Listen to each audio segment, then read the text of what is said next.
பெரியாறு அணை பின்னணியில் எழுதப்பட்ட நீர் அதிகாரம் நாவல் இப்போது ஆடியோ ஃபார்மேட்ல விகடன் பிளேல. விகடன் ஆப்பை இன்ஸ்டால் பண்ணுங்க, பிளே ஐகானை கிளிக் பண்ணி நீர் அதிகாரம் நாவலை லிசன் பண்ணுங்க.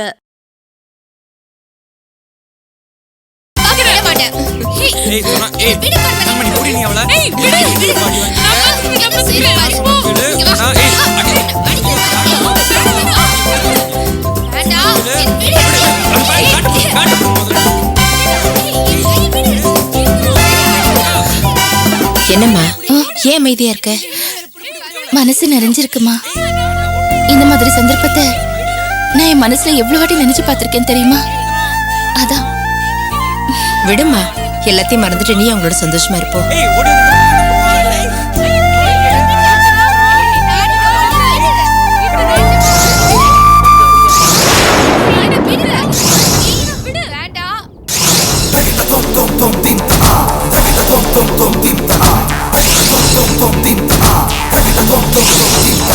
గరి సని గరి గ సని సని దబ మగరి సని గ సని గ సని గ సని గ తగడు తం తం తం తగిట తం తం తం తగడు తం తం తం తగిట తం తం తం తగిట తం తం తం తగడు తం తం తం తగడు తగడు తగడు తగడు తగడు கண்ணாவை விடு. ரெண்டு பேரும் சேர்ந்து கிட்ட பண்றீங்கல. ஓடி நீ ஓடு ஓடு என்ன பண்ற பாரு.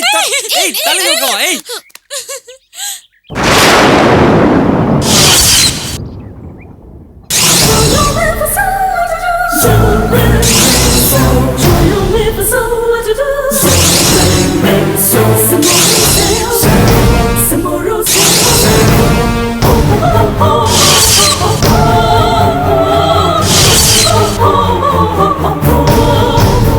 கண்மணி,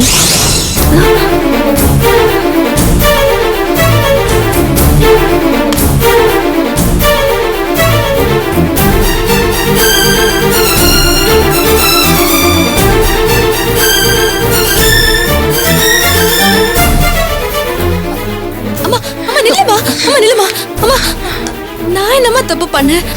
மனசுக்கு பிடிச்சவரை கல்யாணம் பண்ணிக்கிட்டேன், அது தப்பா? நான் வரதுக்கு முன்னாடி வரைக்கும் நீங்க எல்லாம் சந்தோஷமா இருந்தீங்க. அந்த சந்தோஷத்துல நானும் கலந்துக்கலாம்னு நினைச்சேன். என்னை பார்த்த உடனே ஏதோ எதிரியை பார்த்த மாதிரி அவ அந்த பக்கம் போயிட்டா. எனக்கு கஷ்டமா இருக்குமா. எங்களுக்கு வேதனை தாண்டி இருக்கு.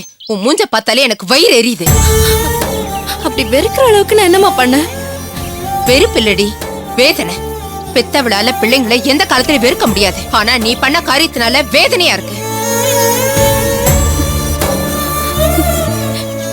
தயவு செஞ்சு என்ன மன்னிச்சிருமா ப்ளீஸ்.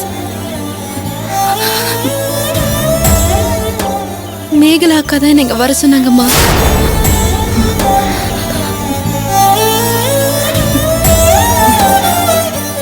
கண்மணி, கண்மணி, கண்மணி நில்லு. என்ன சக்தியை பார்த்து ஏன் அப்படி மூஞ்ச திருப்பிக்கிட்டு போற? அவ என்ன உனக்கு விரோதியா? கண்மணி, சக்தி தப்பு பண்ணி இருக்கலாம். அவகிட்ட சில குறைகள் இருக்கலாம். ஆனா அவ எல்லார்கிட்டயும் பாசமா இருக்கிறவ தானே. அவ்வளவு பாசமா இருக்கிறவ அப்ப எதுக்கு எல்லாரையும் அசிங்கப்படுத்திட்டு ஓடுனா? சூழ்நிலை கண்மணி, அவளுக்கு அப்ப இருந்த சூழ்நிலை அப்படி. சக்தியை பத்தி உனக்கு தெரியும்ல. அவ அப்படிதான் அவசரப்பட்டு ஏதாவது ஒரு முடிவு எடுப்பா, அதுக்கப்புறமா வருத்தப்படுவா. கல்யாணத்துக்கு முன்னாடி திவாகர் வலிய வலிய வந்தப்போ அவரை ஒதுக்கிட்டு சும்மா அவர் கூட சண்டை போட்டுட்டு வீம்புக்காக பூபதியை கல்யாணம் பண்ணிக்கிறதுக்கு ஒத்துக்கிட்டா. அதுக்கப்புறம் தான் பூபதி அவளுக்கு ஒத்து வர மாட்டாரு, திவாகர் கூட தான் அவ வாழணும்னு அவ மனசுக்கு பட்டிருக்கு. இத வெளியில பேசி எல்லார்கிட்டயும் சொல்லி ஒரு நல்ல முடிவை அவளால எடுக்க முடியல. அந்த நிமிஷத்துல அவளோட மனசு எவ்வளவு அலப்பாஞ்சிருக்கும் கொஞ்சம் யோசிச்சு பாரு. அப்பா அவ முன்னாடி இருந்த வாழ்க்கையோட மிகப்பெரிய கேள்வி, அவளோட மிச்ச வாழ்க்கைய பூபதியோட வாழணுமா இல்ல திவாகர் கூட வாழணுமாங்கிற குழப்பத்துல இருந்தா. இந்த மாதிரி சூழ்நிலையில வேற வழி இல்லாம ஒரு பொண்ணு இந்த மாதிரி அவசரத்துல தப்பான முடிவு எடுத்ததுனாலதான் இப்படி தப்பு தப்பா நடக்குது. அத நீ புரிஞ்சுக்கணும். அதே மாதிரி சூழ்நிலை உனக்கும் வந்திருக்கு. அன்னைக்கு சக்தியோட கல்யாணத்துல சக்திக்கு தான் கல்யாணம் நடக்க போகுது நீ நினைச்சிட்டு இருந்த. ஆனா அவ ஓடி போனதுனால குடும்ப மானத்தை காப்பாத்துறதுக்காக எல்லாரும் வந்து பூபதிய கல்யாணம் பண்ணிக்கோன்னு உன்கிட்ட கெஞ்சினாங்க. அன்னைக்கு அந்த இக்கட்டான சூழ்நிலையில நீ ஒரு முடிவெடுத்த. நம்ம குடும்பத்துக்காக. சக்தி அவ விருப்பமான ஒரு முடிவை எடுத்தா. அதுக்காக அவளுக்கு உங்க மேல எல்லாம் அன்பு இல்லைன்னு ஆயிடுமா? அப்படி சொல்ல போனா அவளோட அந்த முடிவுக்கு நானும் ஒரு காரணம். கல்யாணத்தன்னைக்கு தன்னோட வாழ்க்கையே வீணா போயிடும் நினைச்சு சக்தி தற்கொலை பண்ணிக்க போனா. அப்ப அவளை நான் தான் தடுத்தேன். திவாகர் கூட கல்யாணம் பண்ணிக்கிறதுக்கு ஏற்பாடு செஞ்சது கூட நான் தான்.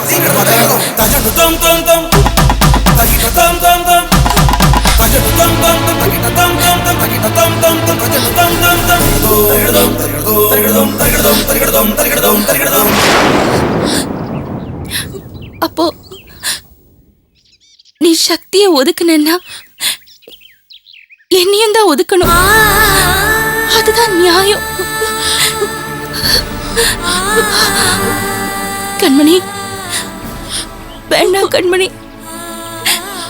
இந்த குடும்பத்தை பிரிஞ்சு நான் பட்ட வேதனை கொஞ்சம் நஞ்சம் இல்லம்மா. அந்த வேதனையை சக்திக்கு கொடுத்துறாதீங்க. இது பாரு, இது பாரு, எல்லாரும் அவளை ஏத்துக்கணும். அவ அவ நம்ம கூட பிறந்தவ தானே. அவ தப்பே பண்ணிருந்தாலும் அத நாம மன்னிக்காம வேற யாரும் மன்னிக்க போறாங்க? சாரிக்கா, நீ சொல்ற சமாதானத்தெல்லாம் என்னால ஏத்துக்க முடியாது. நீங்களும் அப்புறம் வாங்க, நான் வீட்டுக்கு போறேன். கண்மணி அக்கா ப்ளீஸ் என்ன தடுக்காத. நீங்க அப்புறம் வாங்க, நான் போறேன். கண்மணி,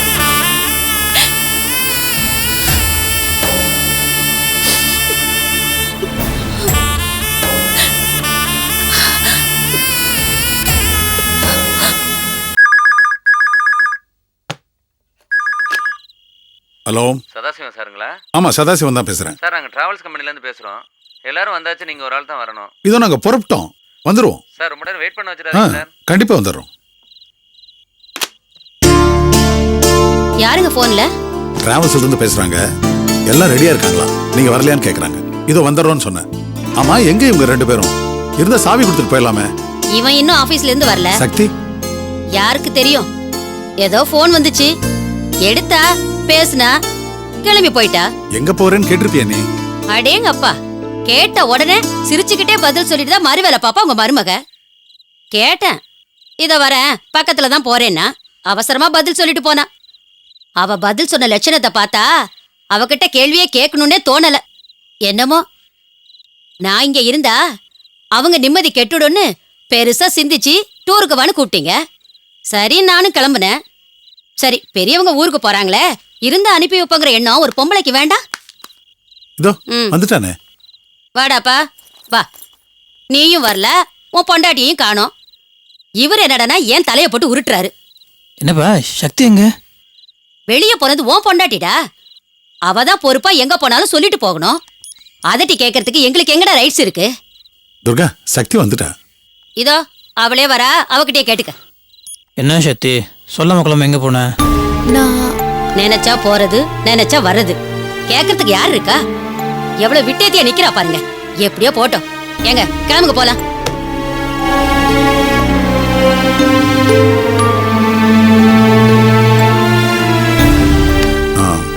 வீட்டை நல்லா பார்த்துக்கோ.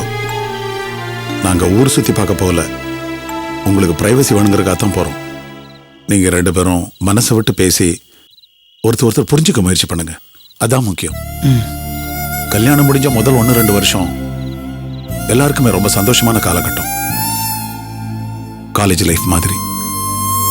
நீங்க 50 வருஷம் ஒன்னா வாழ்ந்தாலும் அந்த ஆரம்ப காலங்கிறது திரும்ப கிடைக்காத மறக்க முடியாத நாட்கள். கல்யாணம் ஆனதுல இருந்தே நீங்க ரெண்டு பேரும் ரொம்ப சங்கடத்தை அனுபவிச்சிட்டீங்க. இந்த ஒரு வாரத்துல எல்லாமே சரியாகணும். என்ன? நிச்சயமாப்பா. நாங்க திரும்பி வரும்போது உங்க முகத்துல சந்தோஷத்தையும் சிரிப்பையும் தான் பார்க்கணும். அதான் என்னுடைய ஆசை. என்னம்மா? கண்டிப்பா மாமா. சரி, நாங்க கிளம்புறோம்.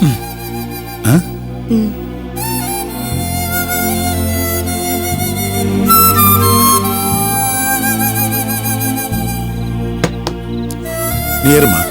வரேன்டா. வரேன்ப்பா. சரிப்பா. வரேம்மா. பத்திரம்ப்பா. சரி.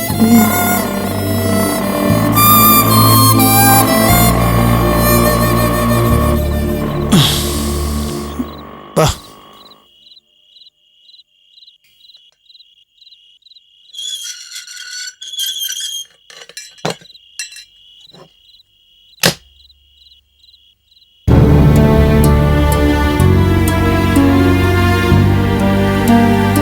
சக்தி, எங்க போயிருந்த? மேகலாக்கா ஃபோன் பண்ணியிருந்தாங்க. அப்படியே என் ஃபேமிலி மெம்பர்ஸை பார்த்துட்டு வந்த மாதிரி இருக்குமேன்னு போனேன். சரி, அதான் போயிட்டு வந்துட்டல, அப்படியே நல்லா இருக்க. போன இடத்துல கண்மணி என்னை ரொம்ப அவமானப்படுத்திட்டா. அதான் வருத்தமா இருக்கு. அம்மா அப்பா என்ன புரிஞ்சுக்கலன்னா அது வேற. ஆனா கண்மணியும் நானும் எனக்கும் அக்கா தங்கச்சி மாதிரியே பழகினதில்ல. ஒரு ஃப்ரெண்ட்ஸ் மாதிரி தான் பழகிருக்கோம். அதான் ஏன் அப்படி பண்றானே தெரியல. சரி, கண்மணி ஏன் இந்த மாதிரிலாம் நடந்துக்கிறான்னு நினைக்கிற? அவளுக்கு என்ன பிடிக்கல, என்ன வெறுக்கிறா. அதான் கிடையாது. இதை பாரு, அந்த பூபதி கண்மணியை பாசமாக நடத்திருந்தா கண்மணி சந்தோஷமா இருந்திருப்பா. அவன் அவளை இல்ட்ரீட் பண்ணுறான். அவளுக்கு கோவம். அந்த கோவத்தை யார்கிட்ட காட்டுறன்னு தெரியல, உன்கிட்ட காட்டுறா. அவ்வளவுதான். மற்றபடி அவளுக்கு உன் மேலே தனிப்பட்ட கோவம் கிடையவே கிடையாது. சரி, அதெல்லாம் விடு. அப்பா என்ன சொல்லிட்டு போனாரு? சந்தோஷமா இருக்குன்னு சொன்னார்ல, அதெல்லாம் விட்டுட்டு நீ பாட்டு மூஞ்ச உம்முன்னு வச்சுருந்தா என்ன அர்த்தம்? ஹலோ மேடம், ஒரு வாரம் எப்படி ஜாலியாக என்ஜாய் பண்ண போகிறோன்னு பிளான் பண்ணணும், புரியுதா? வாங்க, என்ன பண்ணலான்னு பிளான் பண்ணுவோம்.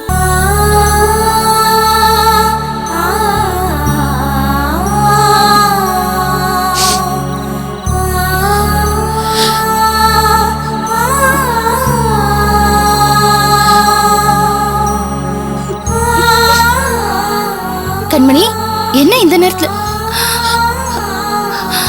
கண்மணி, அழாதம்மா. இது பாரு, உன் நிலைமை நினைச்சு நானும் எத்தனையோ தடவை அழுதுருக்கேன் தெரியுமா? அதுக்காக நீ சக்தியை வெறுக்கலாமா? இல்லக்கா, உனக்கு தெரியாது. நான் சக்தி மேல எவ்வளவு பிரியம் வச்சிருந்தேன் தெரியுமா? அவளை அக்காவை மட்டும் இல்ல, ஒரு ஃப்ரெண்டா நினைச்சிட்டு இருந்தேன். என்னுடைய எல்லா விஷயங்களையும் அவகிட்ட ஷேர் பண்ணிக்கிட்டேன். ஆனா அவ சுயநலவாதிக்கா. அவ சுயநலத்துக்கு நான் பலியாயிட்டேன். சச்சே, அப்படிலாம் எதுவும் இல்லம்மா. அதான்க்கா உண்மை. தனிப்பட்ட முறையில் நான் சக்தியை வெறுக்கல. ஆனா இப்ப நான் படுற கஷ்டத்துக்கெல்லாம் அவதான காரணம். என் புருஷன் சாதாரண ஆளே கிடையாதுக்கா. அநியாயத்துக்கு கோண புத்தி இருக்கிறவரு. ரொம்ப குடிக்கிறாருக்கா. ஒவ்வொரு வார்த்தையும் அவர்கிட்ட யோசிச்சு யோசிச்சு பேச வேண்டியதா இருக்கு. அப்படியே பேசினாலும் அதுல ஏதாவது குத்தம் கண்டுபிடிக்கிறாரு. அந்த வீட்டுல அவர் கூட பிறந்தவ இருக்காங்களே, தாமரை, அவங்களால நான் அந்த வீட்டுல ஒரு நாள் கூட நிம்மதியா இருந்ததே கிடையாதுக்கா. இந்த நாத்தனார் பிரச்சனை எல்லார் வீட்லயும் இருக்கிறது தான். அது எனக்கு பெருசா படல. ஆனா அந்த பூபதி தினமும் ரொம்ப குடிக்கிறாரா?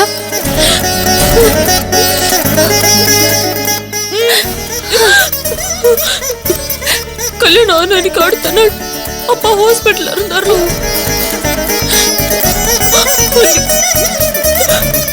ஒரு பாட்டு தான் ஊரை குடிச்சு கிடந்தாரு.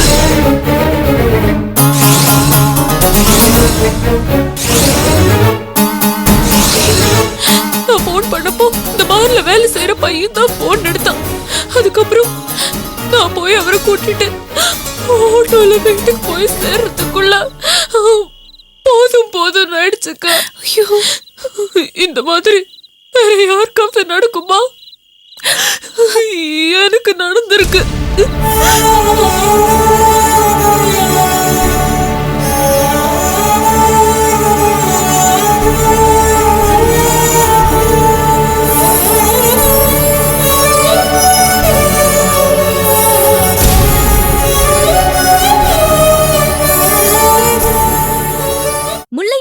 அணை பின்னணியில் எழுதப்பட்ட நீரதிகாரம் நாவல் இப்போது ஆடியோ ஃபார்மேட்ல விகடன் பிளேல. விகடன் ஆப்பை இன்ஸ்டால் பண்ணுங்க, பிளே ஐகானை கிளிக் பண்ணி நீரதிகாரம் நாவலை லிசன் பண்ணுங்க.